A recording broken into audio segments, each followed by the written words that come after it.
welcome to episode 52 of the PowerScore LSAT podcast. This is Jon Denning in Los Angeles. And this is Dave Kaloran in Napa Valley. Yes, indeed. How's it going up there, man? It's going extremely well, given the circumstances. It's getting warm, and I can feel that summer is coming, so I'm pretty excited about that. I'm very optimistic. You eyeballing that pool out there? You bet I am. Something to do that does not involve being immediately in the house. There you go. I'm envious, because all I have to do is just stay in this house. Yes, you do. I hear the rumor is that you lost your quarantine buddy. Yeah, when you say loss in these times, maybe that's not the best way to put it. You're right. That's a very bad choice of words on my part. She's perfectly fine, but she did migrate back south down to San Diego. She came for a 3-day weekend and managed a full 32 days. It's impressive. So, yes, gold medal to her and a silver to me for fooling her for that long. You did good. I was pretty impressed about that. Yeah. So, in that kind of like vein, among others, the episode topic and title is LSAT-Flex and Chill. Yes. Which is not what Jon's doing anymore. Well, I'm just chilling with myself. Has its advantages, but it really does. So while you're chilling by yourself, what are you drinking? I said with myself. Well, we're recording this in the morning because we've just gotten some additional LSAT-Flex news that we're going to pass along. So it felt a little bit premature to open anything too adult. I've just got a Stumptown cold brew coffee. I love their stuff. They're my favorite cold brew. I think that's a Portland-based brand, is it not? I believe you're right. Yeah. I think I'd look at the bottle, but I poured it into a cup like a civilized person. Does that make you civilized because I'm you don't drink out of the bottle? I'm doing my best. Well, we're uncivilized over here. I am drinking Bing, which is an energy drink that is made from cherry juice. And I've had it before because it is probably my go-to energy drink, and I think it's fantastic. Yeah, I was going to say, I think you brought this up on an episode a long time ago. I've had it too. I'm not quite the fan that you are, but it is pretty good. It's on the sweeter side than what you see with a lot of them. I certainly like it far more than like Red Bull and a variety of the Monster energy drinks. So, but there's a ton of them. Yeah. That's the kind of cool thing. Last time I did this, somebody was like, have you tried this? And I was like, I hadn't. I went out and found it and was like, it wasn't bad either. So if you have some kind of like cool offbeat energy drink suggestion, please send it my way. I'm all ears. Yeah, I'm more of a coffee guy, so if you've got any of that, I'll consider it. Well, you're coffee and whiskey, and I am energy drinks and Mai Tais. There you go. Quite a pair. That is exactly right. Well, as much as we are absolutely convicted and certain of our drink choices, let's talk about something a little less certain. Let's circle back to the LSAT-Flex. And you, I think, are the better one to talk about the song choice. Song choice here is based upon the fact that LSAT-Flex there's a lot of uncertainty around it. And so we want to talk about that and both highlight the uncertainty and then highlight, in some cases, why it's not that big of a deal. And also maybe some of the things to watch out for. So given all that uncertainty, the song we chose is a classic from the 80s. And it is by Missing Persons, and the song is Destination Unknown. And if you go back and you listen to the Missing Persons catalog, which isn't that big, they had one album, Spring Session M, that was really, really big. I think it sold a lot of copies. And there were several songs on there that people probably have heard without really realizing. There's like Walking in LA, because nobody does that. Yeah. There's Words is on that song. And then this song, Destination Unknown, which I think is kind of perfect for what's going on with LSAT-Flex right now. And, just us really not being certain what's going to happen. So we'll get into that in just a moment. But if you want to hear a slice of pure 80s Americana with heavy synths, this is the song for you. I recall you telling me at one point that a lot of the Missing Persons cast or crew members, whatever, their bandmates were Frank Zappa's former bandmates. Yeah, they kind of migrated over from working with Frank Zappa in the 70s. And it turned out there's a couple that's kind of at the heart of this. The lead singer was somebody named Dale Bozio, and her husband was Terry Bozio, who was the drummer, and who's an excellent drummer. And they linked up with a guitarist named Warren Cucurulu, I think is his name. And the three of them were kind of like the heart of the band. And they moved from Zappa, which is obviously a really kind of like very interesting vein to be in, to complete glam, Sunset Strip, 1980s day glow and see-through outfits. Quite a change, but Dale was pretty attractive as a leading singer, and so as a front woman, people were drawn to them. Anyway, that's more about missing persons than I think anybody really wanted to know. Except me. I was captivated. I'm certain that you were not. Yeah. Well, there you go. Let's talk then about what is going to be, I think, the sole category for the most part, which is just LSAT World updates. And part of this is going to be from LSAC. Part of this is actually going to be from us, because we've done a few things that we need to make people aware of, too. Yeah. Since the last time we recorded, stuff keeps adding up in terms of what's going on, changes that have been made. And, some of it's uncertain. So let's get right to what's going on and why we just decided to go ahead and record this morning. The original date that you were supposed to be able to sign up for LSAT-Flex and choose your test date and test time was actually, based on this recording, it was supposed to be yesterday. It was supposed to be on Wednesday. Yeah. And then really without notice, they suddenly just changed it to Thursday. And we're recording today. So right now is when people were supposed to be able to access all this information and kind of like lock in, all right, this is when I'm taking the test. Yeah, already delayed a day, but at least it was not going to be too much of a delay. Yeah, and then this morning, as people were waiting to get in, and of course they're refreshing like crazy and wearing out the F5 button, all of a sudden it just wasn't available, and people started calling them, and they found out the news was, guess what? It's going to be delayed 4 more days. And so now the new date that you can access the accounts and select your LSAT-Flex testing time is Monday, April 27th. And that is supposed to start right around noon Eastern time. So there was a lot of anger about that in terms of what actually was happening. And the reason was there was no communication beforehand. They found out this morning that there was a problem. I've spoken to LSAC today, as you might imagine, and they kind of explained what had happened. And to me, based upon that explanation, it looks like this really wasn't on them this time. They told me that they were like, we're ready to go. We feel comfortable with everything. The system on our side is completely set up. But as most people know, they're using ProctorU to implement this test and to oversee it while you actually take it. And so he followed up with an email and he said, earlier today, we were informed by ProctorU that they are experiencing an issue with one of their systems that is required to open signups for the May LSAT-Flex later today. So they want to make sure that the sign-up system works properly, so they're going to delay the opening of it. And it was interesting. He said that they feel like the problem will be resolved tomorrow, but they didn't want to risk it because they didn't want to have another delay on this. So they said, let's just give everybody the weekend. That way we know it's coming in on Monday. Yeah, so this was LSAC actually exercising some caution in this. I do want to make clear one thing, because when we talk about registration for a test, traditionally, what that means is anybody out there who wants to take it can go sign up. If you're suddenly thinking that might be the case for May, I have bad news for you. Unless you're one of these March or April cancellation people, you're not going to be able to take this May Flex test. This is registration for those people who were either automatically moved into May, who get to now pick the time of day they want to take the test. Yeah, they're or already... who maybe somehow didn't get automatically moved, which was some of them, who now will have to manually put themselves in this and then pick their time. Yeah, so That's let me who clarify this is for. that. Yeah. If this isn't an open registration, you have to already be registered for this test. This is for those people who are already registered who are now trying to find out, when the heck am I taking this exam? Right. Which is a big deal. You want to know, what's available, how late does it go, how early does it go? There's only 2 days that they're looking at, so this is obviously a source of a lot of consternation and discussion out there. That's I think that's one of the reasons it caused a wave of anger this morning when people were like, what's going on? There's no answer. I'm ready to sign up. I'm refreshing.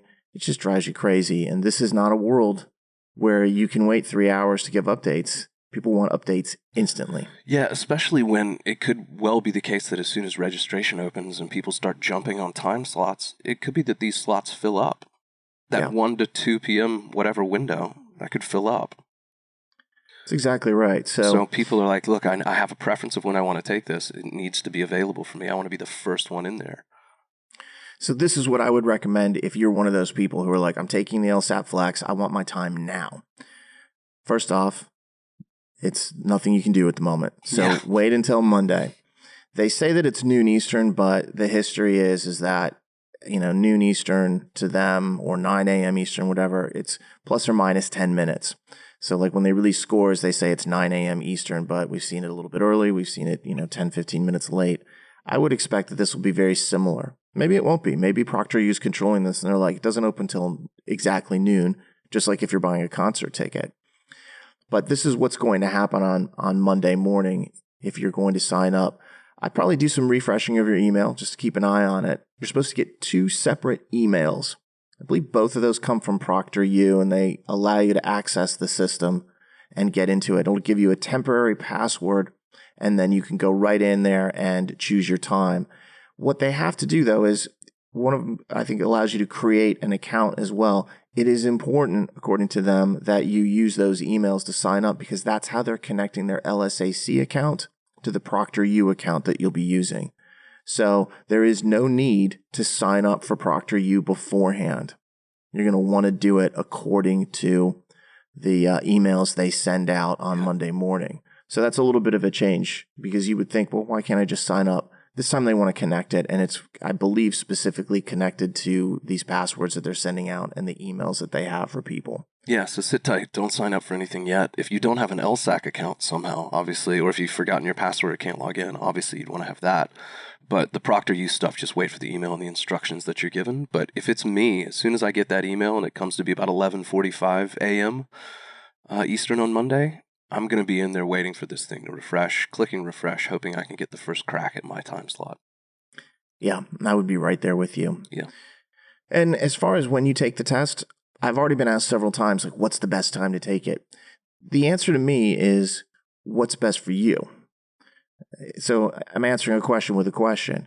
Jon and I talked about this last week where neither one of us are morning people. I don't want to take a test at 7 in the morning. I'm not even really awake at that point.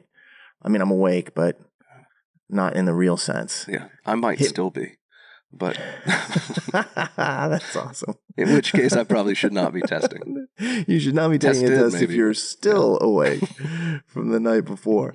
I mean, for me, I want to take a test at like 8 o'clock at night. That's when I'm like full power, ready to go. So you have to know your own circadian rhythms and what is most comfortable for you.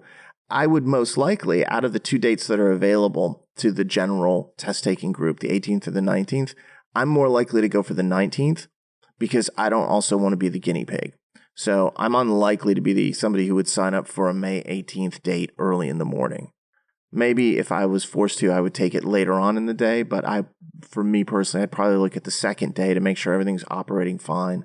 And then, at least personally, I'd be in the evening. 100% with you. Yeah, I'm Tuesday afternoon, Tuesday evening. That's my sweet spot if I could do this. In part two, because look, you might hear some things from that Monday about issues or about like, hey, by the way, make sure your doors are shut behind you because if somebody walks through the hallway and they see them, that could flag your test.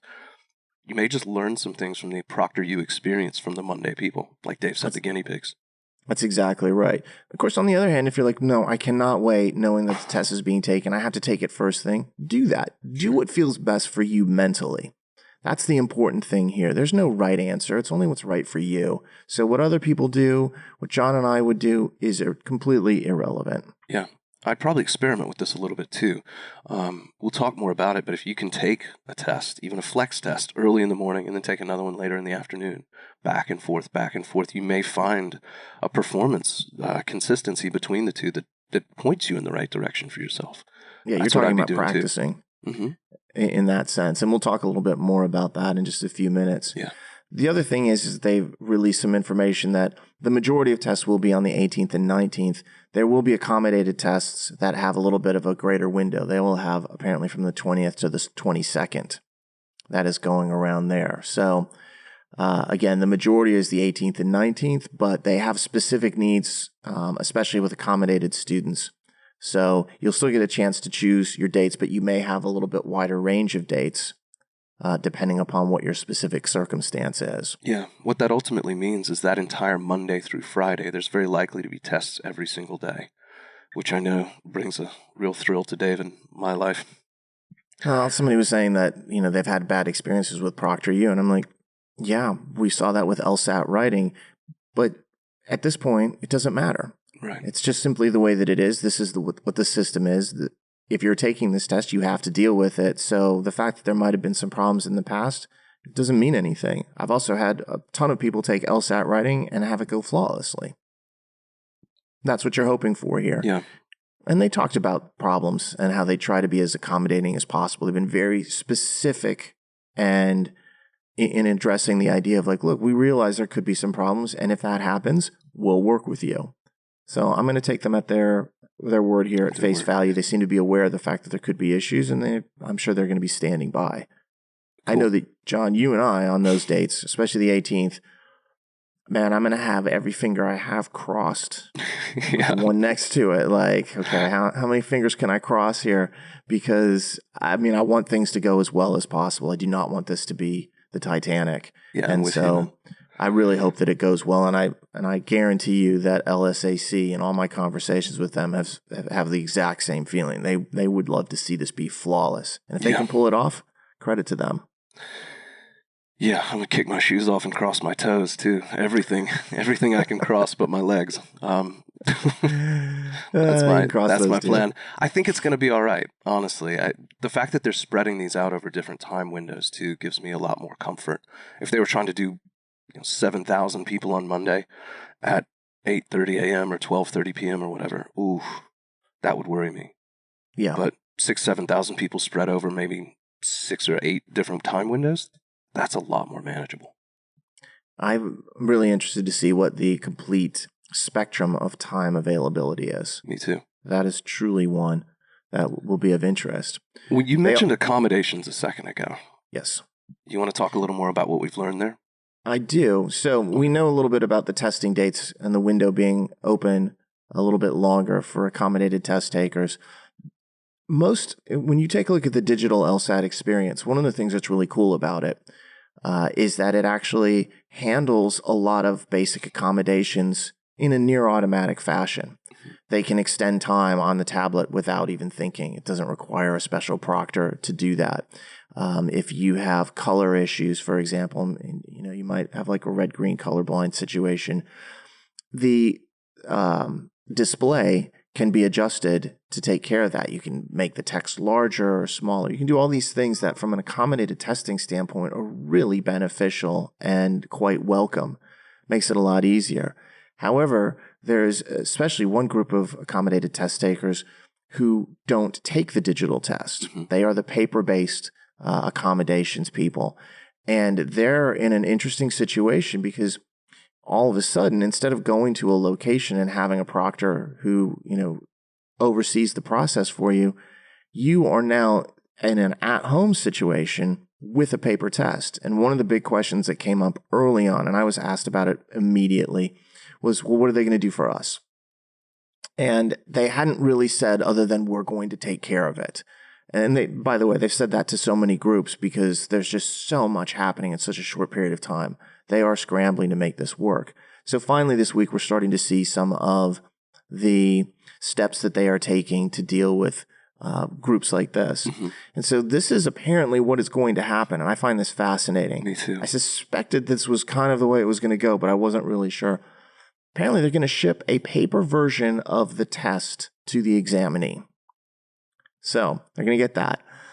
Then when the test taker sits for the exam, they will be monitored via webcam. So they're going to have the same ProctorU experience without actually having to do the work on the computer. There's going to be an answer sheet of some sort that is not a Scantron. Yeah. And so right away, as soon as I posted that information yesterday about like, this is what they're doing, people were like, what? They're sending a paper test? If you can't go out of your house, you're not supposed to, and you really shouldn't if you can avoid it for anything other than the essentials, what are their choices here? So someone was saying to me, they're like, well, that gives a perfect opportunity for cheating. I don't know because I don't know the exact rules. I have a feeling that what's going to occur is this. They're going to send you a package, and in the package, there's going to be a letter on the top that says, don't open this until you are, in the actual ProctorU session. And then when you open it, it's going to be sealed inside some kind of like, I don't know, super envelope with that kind of tape where you can't break it without it being obvious. You take the test while being watched. You probably end up showing everything to the camera, and then you'll most likely, and again, we don't know for sure, this is just logic, put that back in the envelope, reseal it with another one of those unbreakable reseals, and off it goes back to LSAC. So again, that doesn't sound optimal from anybody's position, but that's the way they've chosen to handle this. So that should be really interesting. I can't wait to hear from those test takers and be like, so what was your experience? What was the procedure? How invasive was it? What questions did they ask you? Did they make sure they watched it? I know that LSAC can't be thrilled with having to put full copies of the test in the hands of like non-testing personnel, but they don't have a choice here. So it'll be really interesting, and I don't think the test is going to be any different. I mean, it could be different questions that people actually get, but they do that all the time, so that's not actually anything unusual. Yeah. I will say this about them. I know you agree. They are hyper-conscious of test security. That has always been really priority number one in many ways. So I don't think they're going to engineer some situation here where someone could skirt around it or somehow like slip a copy off camera to whatever. This is going to be very, very closely monitored and well controlled. It was one of the first things that we talked about, and you can guarantee, given their focus on test security, that this was one of the first things that they talked about. Yeah. How are we going to handle various Internally, groups? Yeah. Some of them are more easily taken care of, and in this case, they came up with a solution that I think isn't unreasonable, given the extraordinary circumstance that we're all living through at the moment. I know some people are like, oh, that's not fair. I'm like, what is fair these days anyway? I don't even know what fairness means anymore. Everybody's just trying to get by and do their best. I don't think this is unreasonable, especially when they're like, we're watching you every minute. I just wonder how invasive it's going to be. I'm really interested to hear about that. Yeah, is there going to be like a floating head of the webcam proctor sitting there on your screen, Big Brother style? Yeah, I know that in the middle of May, after these tests start getting administered, this is going to be one of the first things that we talk about is like, let's go through this. That'll be exciting. And hopefully it's smooth sailing. So that's kind of the roundup that we have right now in terms of just what LSAC has said, the moves they've made, the delays that we've had. And I realize that it is upsetting to have, a delay in terms of the sign up. And so it's part of why we went for the LSAT-Flex and Chill title. We're like, sometimes you just got to relax and realize that they're under as much pressure to do all this in a short period of time as is anybody. So I'll give them a little bit of a pass on this, but on Monday, it better be ready to go. Otherwise, the fury is going to be significant, and I would completely understand that. And the concerns about their ability to even administer this thing start to escalate, start to take on a real, realistic life to them. Like you can't even get the sign-up process to work, guys. Ooh. Yeah, that's where the fear begins to creep in. It's a little bit of a touch. There's an old LSAT question, I think from 1989, where they talk about the 13th stroke of a clock. And of course, the 13th stroke makes all the prior ones suspect. And that's kind of what's happening here is that, if you have delays like this, it begins to make everything suspect. In this case, what follows becomes suspect, but the parallels are there for that. I like that. Yeah, it's a cool question. Unfortunately, it's not in release, so no one can really see it. But there's a lot of cool questions from the 80s that are floating around out there if you know where to look. Got a real 80s theme going tonight. Or this morning, I should say. Yeah, it's too bad because I had a great drink planned for later today when we were going to do this. So I'm really bummed out about it. I imagine we'll record another one Monday afternoon once we actually have seen some of this stuff roll out. Yeah. So save I your would imagine ingredients. Monday evening we'll do this, and I've already slotted away the drink. If I'm not going to release it here, you'll have to come back to hear the excellent drink choice I've made for Monday. There you go. Let's move on. All right. So that's a lot of updates about what LSAC has been up to, or not up to, frankly, in some of this. We've made some moves too. PowerScore has tried our best to be not just accommodating during this time, but also to really work with students and to be Generous is a strong word to self-apply. That always makes me wince a little bit. But I do think we've tried our best to be, helpful and to give people a break during these times. And these are some of the things that we've done to get people geared up for this specific LSAT-Flex experience. We've obviously been running, Dave, as you know, what we've called a stuck inside sale, where we've offered discounts from 20% off courses, 35%, I believe, off all our books and stuff, which I know a lot of people are using as they quarantine. But we've added a third component to the Stuck Inside sale just as of this week. You want to talk about that? I would be happy to talk about it. We added tutoring to this kind of like sale that we've had, and it's already in operation. We took another 10% off of tutoring, which adds up, certainly.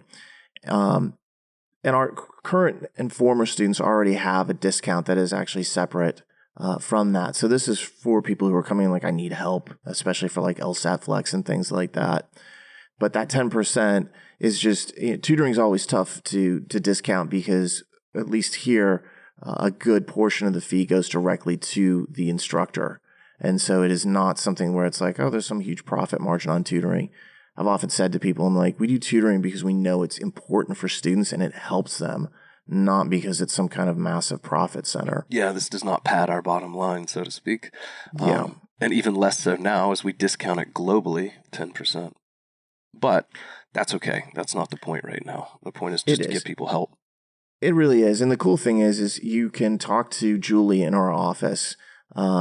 She's, not really in the office, but everyone knows what I mean at this point, with a dog barking in the back and so forth.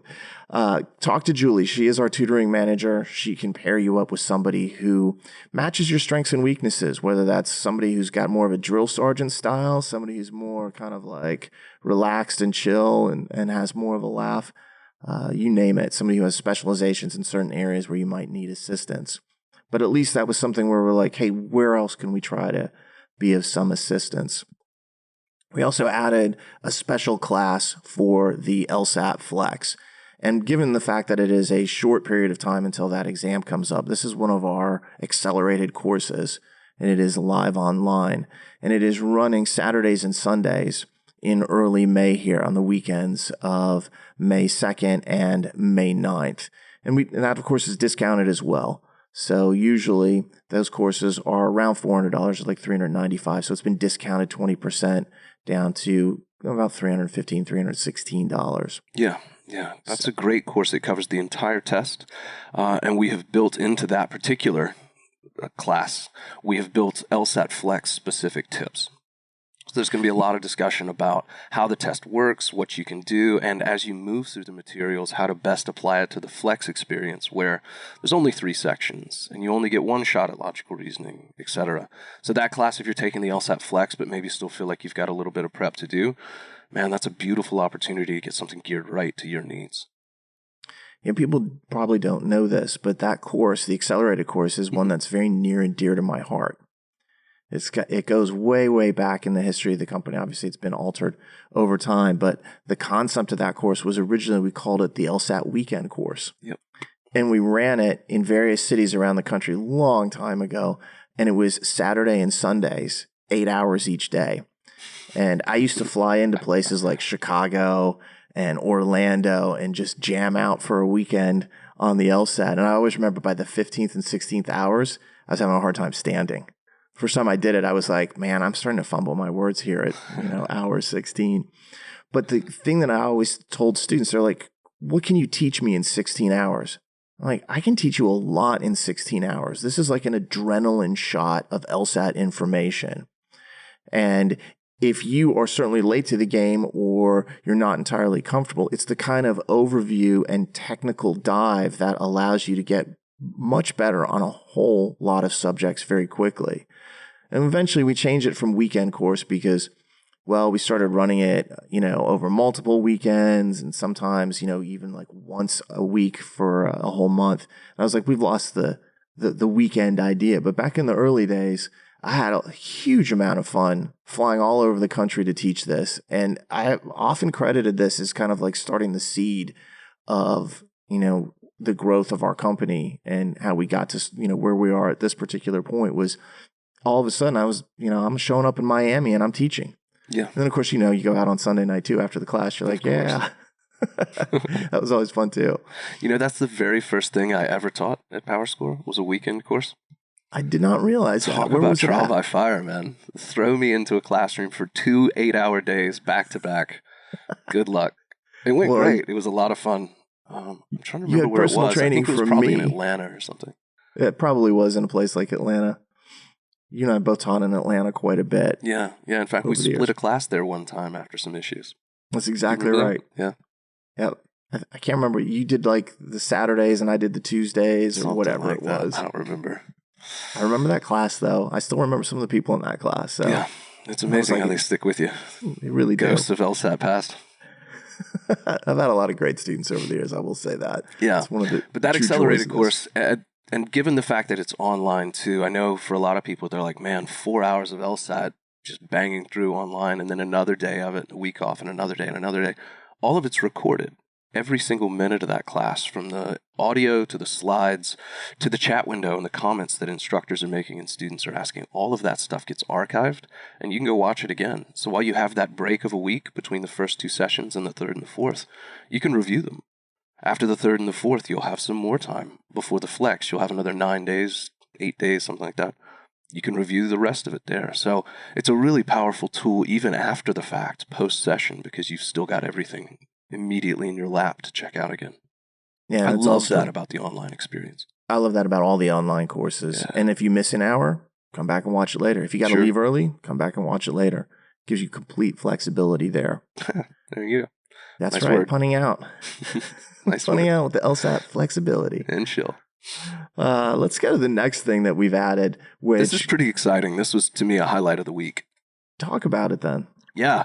So one of the things that we scrambled and worked our tails off, to put it PG, to get put into place is as soon as we learned last week how it was that LSAC is going to weight the questions, which if you don't recall, they're weighting all of the 3-section questions equally.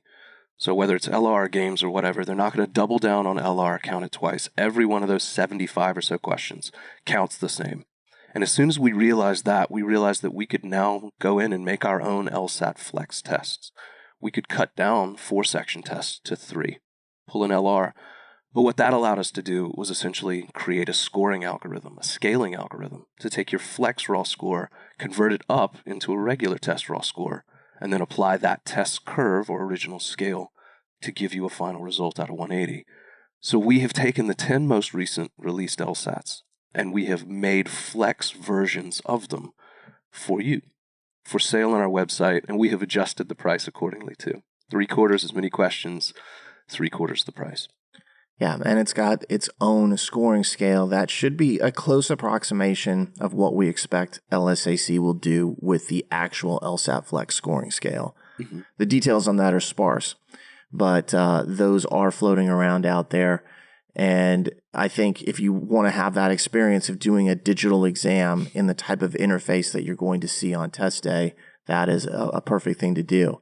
I will add one point, is that my thanks and appreciation to LSAC on this, because people started asking us about it immediately, and I told them that, interestingly enough, the licenses that everybody has to use LSAT questions are quite clear that you can't do something like this. You can add a section to a test, so you can create like a 4-section test plus a 5th experimental, but you can't modify questions or remove parts of a test or put in different parts of an exam or change, like your scoring on this. And so I reached out and I said to them, I was like, look, we have a situation where I think this would be really useful. The license basically says we can't do it, but clearly the license didn't contemplate this kind of situation that we're all dealing with, nor did it contemplate you guys putting an at-home LSAT out there. Right. And to their credit, they realized, it would actually be a helpful tool for students. And without going through a whole bunch of like new paperwork or having to sign addendums, they were like, yeah, we think that's a good idea. You can go ahead and do that. And I really appreciate that, because they didn't have to. They could have basically said, no, we have to go through all the legalese. Obviously, we're going to treat these questions exactly the same as we treat all LSAT questions, which is very carefully in high esteem. But I appreciated the fact that they were like, yeah, this is a weird time. We're going to let this go. You guys, if you need to do that and if you think students are going to be helped by it, for sure do it. So, but I was, you got to be careful. I don't ever want to cross lines with them in terms of things like that. And so I did appreciate it. And I want to make that point right here. Yeah, we would never knowingly violate the terms of a contract, but in this case they let us, which I think is very cool. That was part of the delay, but as soon as we had the green light, man, it was all systems go. And we had these out a couple days ago even. So we'll link to where you can go buy these flex tests. They're only $7.50 a piece, $7.50. It'll give you the opportunity. And one of the beautiful things about them is full analytics on the back end. Yeah, you get a complete scoring breakdown, performance analysis. It's really powerful. Exactly right. And credit to our technical team for putting that together super fast. I remember when I told them, I was like, hey, I want to do this. And I think they're going to allow us to do it. Can you give me a sense of what it would take? The looks on their faces were like, what, again? Now we got to come in and do this really fast. I'm like, yes, you do. Yes, you do. But they powered up and made it happen. So credit to all of them. Yeah. But those are cool. There is a way if, let's say you have a bunch of digital tests that you've already purchased, maybe you have that LSAC subscription thing, then you're stuck with all of these 4-section tests. You might be taking a flex exam, certainly in May. I'd say very likely in June, which is the question I continue to get asked. Will June be flex? When will we know for sure? I can't answer the second of those, but I can guess to the first, and I think June is definitely going to be flex as well. You and I are on the same page here. Yeah. We both think it's going to be flex because we don't think that the national situation will suddenly change dramatically in the next month and a half. But, and I know we both get this question on a daily basis. Nobody knows. Nobody can tell you if June is going to flex or not until LSAC makes the call. And by the way, they haven't said when they will make that call. I would assume it would be a couple weeks beforehand. Until then, everybody's guessing. So yeah, if I was betting in the great LSAT casino and somebody was like, chances for a June LSAT flex, I put my money on it. Yeah, I think it's going to flex. But again, it's a bet. It's a gamble. You don't know. So if you're studying for that test right now, my general feeling is, does it really hurt to study extra LR? No, because it helps make you better at reading comprehension as well. So I'd probably keep it roughly the same. Although if you do have weaknesses at games or reading comp, add a little more time there. Hopefully, one of the silver linings of this is that you do have a little bit more time on your hands, and that would allow you to at least perhaps use it in a productive fashion with this test. It's obviously very iffy and depends upon the personal situation. Yeah. But that is something you and I are getting as a question multiple times a day. I've gotten it multiple times an hour at times. So it's always good to reiterate, we don't actually know. I wish I did. Regrettably, we do not. We just have our suspicions. Yes, we do. Strong suspicions. Another one of the questions that I've been getting is, well, if I'm taking one of these flex tests, but I'm sitting on really what is a library of 4-section tests, how can I make them replicate the flex experience? And the obvious answer, of course, is just don't do one of the logical reasoning sections. Yeah. Problem solved. The issue, of course, then is, how do I measure my results? How do I get a score from that? Because if I've only answered 75 of the questions and I've got this blank section, the system is going to score me as though I missed 25 extra questions, that extra LR. Mm-hmm. What do I do? How do I convert it, essentially? So one of the things that I did, I think I did it over the weekend, maybe last weekend, was I tried to put together what is essentially a flex score converter calculator. And what it allows you to do is put 6 inputs into it. You put the number of questions for each of your 3 flex sections. So reading comp, LR, LG. You put however many questions were in each section. And then for each of those sections, you simply enter the number that you got right. What that'll do, of course, is sum those correct answers to a total raw score. But the calculator part of this will then convert that raw score into an overall raw score for what it would have been out of 100 or 101 questions. So you can then go back and apply what your real raw score would have been to that particular test curve or scale, and it'll give you that final number. It's what our system is doing automatically with these flex tests, but this is a way for people to do it manually themselves. Exactly. Yeah. And it also plays a little bit on the theme of destination unknown, where when we talk about this, there is not specific guidance, and nor will there be from LSAC on this. They're not going to talk at all about the scoring. So this is the best estimation of what makes the most logical sense for what they are doing.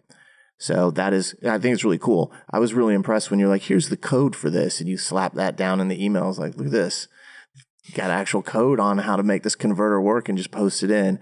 And so we have it in our most recent blog, which talks about resources for the LSAT-Flex test. And we'll link that in the podcast notes as well. I'll tell you one thing, though, Jon. You were talking about the things that we as a company were trying to do for students. And you and I have done some things as well. We've obviously done more podcasts than we normally would do during this period of time. And we've added classes and free seminars and so forth. I will say that one thing that we haven't done, nor will we do, is we're not going to send an email out to our students that says, we're here for you. And that's not because we're not here for you. I strongly feel that we are. And Jon and I and everyone else here is always standing by to try to assist and ease your concerns. But I personally hate those emails because they go out and they're so insincere. It's like, you know what? AT&T doesn't care about me.